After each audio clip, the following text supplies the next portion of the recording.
अस्सलाम वालेकुम दोस्तों, अगर हम अपनी वेबसाइट को रैंक करवाना चाहते हैं तो इस सिलसिले में बैकलिंक्स बहुत इम्पोर्टेंट रोल प्ले करते हैं। और बैकलिंक्स क्रिएट करने का जो प्रोसेस है उसे हम ऑफ पेज एसईओ भी कहते हैं। तो यहाँ पर सवाल पैदा ये होता है कि बैकलिंक्स असल में क्या चीज़ है, व्हाट इज़ बैकलिंक्स। तो इसकी डेफिनेशन के लिए ये एक डायग्राम है। फ़र्ज़ करें एक दो वेबसाइटें हैं, एक साइट ए है और दूसरी साइट बी है। अब साइट ए पर एक लिंक मौजूद है जो कि जिस पर क्लिक करके यूज़र साइट बी पर चला जाता है।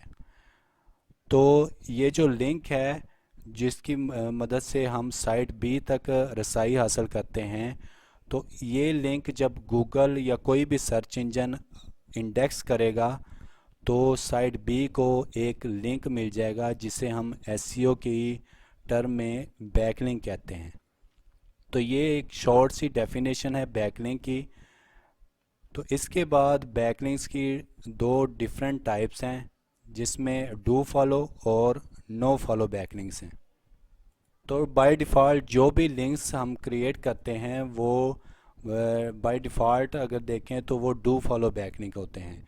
और इसका जो सिंटैक्स है वो ये है कि यहाँ पर हम यूआरएल मेंशन करते हैं, जिस वेबसाइट को हमने लिंक देना होता है उसका यूआरएल, और जो भी उसका हमने टेक्स्ट लिखना होता है एंकर टेक्स्ट वो हम यहाँ पर डिक्लेयर करते हैं। तो ये एक डू फॉलो बैकलिंक होता है। इसके अगेंस्ट जो नो फॉलो बैकलिंक होता है उसका भी सिंटैक्स सेम होता है, लेकिन इसमें ये नो फॉलो का एक एट्रीब्यूट का इजाफा हम करते हैं जो कि एक नो फॉलो लिंक बन जाता है। तो अब हम बात करते हैं कि ये do follow no follow backlink इनका पर्पस क्या है। तो हम दोबारा इसी पहले वाली मिसाल को लेते हैं। अगर फ़र्ज़ करें हमें साइट ये जो साइट ए है यहाँ से हमें डू फॉलो बैकलिंक मिलता है साइट बी के लिए। तो जो भी इस वेबसाइट की अथॉरिटी होगी वो ट्रांसफ़र होगी साइट बी में, और साथ ही जो यूज़र अगर क्लिक करेगा लिंक पर तो वो भी इस वेबसाइट बी पर आ जाएगा। यानी डू फॉलो बैकलिंक के केस में दो काम होंगे।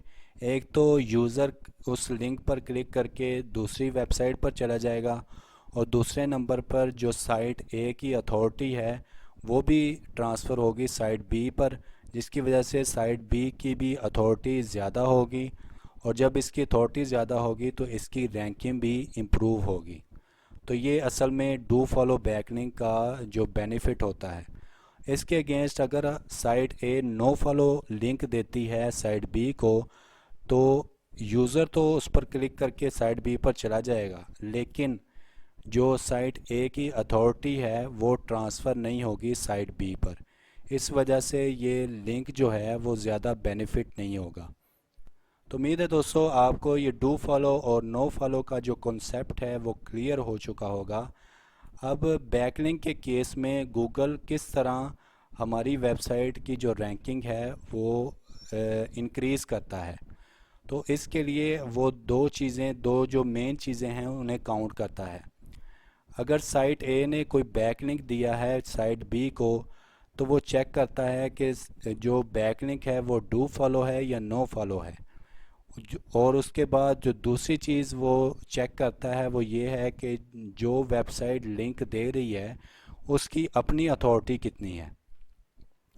इसकी एग्जांपल हम इस तरह से समझ सकते हैं कि जैसे वोटिंग सिस्टम होता है कि जिस कैंडिडेट को ज़्यादा वोट मिलते हैं वो विन कर जाता है, और जिसे कम मिलते हैं वो हार जाता है। तो इसी तरह इसी एग्जांपल को अगर हम बैकलिंक के केस में लें तो इसमें जिस वेबसाइट को ज़्यादा बैकलिंक मिलेंगे उसकी अथॉरिटी भी ज़्यादा होगी और वो गूगल में जो उसका रैंक है वो हाई होगा। तो ये दोनों केसेस हमने चेक करने होते हैं बैकलिंक लगाने के लिए कि जिस वेबसाइट से हम बैकलिंक ले रहे हैं वो डू फॉलो है या नो फॉलो है, और उस वेबसाइट की अथॉरिटी क्या है। तो इन दोनों चीज़ों को फॉलो करके हमने बैकलिंक जनरेट करना होता है। तो अब हम अगर अब बात करें कि किसी भी वेबसाइट पर हम किस तरह चेक कर सकते हैं कि कोई लिंक डू फॉलो है या नो फॉलो है, तो इसकी एग्जांपल के लिए फ़र्ज़ करें ये एक वेबसाइट है, ये ब्लॉग कमेंटिंग की एक वेबसाइट है। यहाँ पर नीचे स्क्रॉल डाउन करें तो ये किसी ने ये कमेंट किया हुआ है, कमेंट के ज़रिए बैकलिंक लिया हुआ है। तो सिंपल हमने इस लिंक पर अपना कर्सर लेकर आना है और राइट क्लिक करना है और इंस्पेक्ट, सबसे नीचे इंस्पेक्ट का एक ऑप्शन होगी, इस पर क्लिक कर देना है। तो इस तरह एक नई विंडो ओपन हो जाएगी। यहाँ से आपको पता चल जाएगा कि ये जो लिंक है ये डू फॉलो है, ये नो फॉलो है। तो अब आप नीचे आएँ तो ये देखिए यहाँ पर नो फॉलो का टैग लगा हुआ है। इसका मतलब ये है कि ये जो लिंक है ये नो फॉलो है। तो यहाँ पर सवाल ये पैदा होता है कि क्या हमें नो फॉलो बैकलिंक बनाने चाहिए या सिर्फ डू फॉलो बैकलिंक पर ही काम करना चाहिए।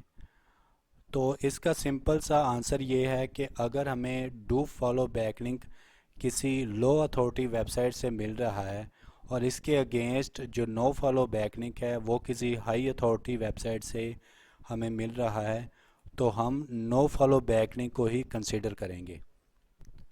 और इसके अलावा जो एसईओ एक्सपर्ट हैं उनका मानना ये है कि आपकी वेबसाइट में जो डू फॉलो बैकलिंक की क्वांटिटी है वो 60 to 70% होने चाहिए और जो नो फॉलो बैकलिंक हैं वो तकरीबन 20% से लेकर 30 to 40% तक इसकी क्वांटिटी होनी चाहिए।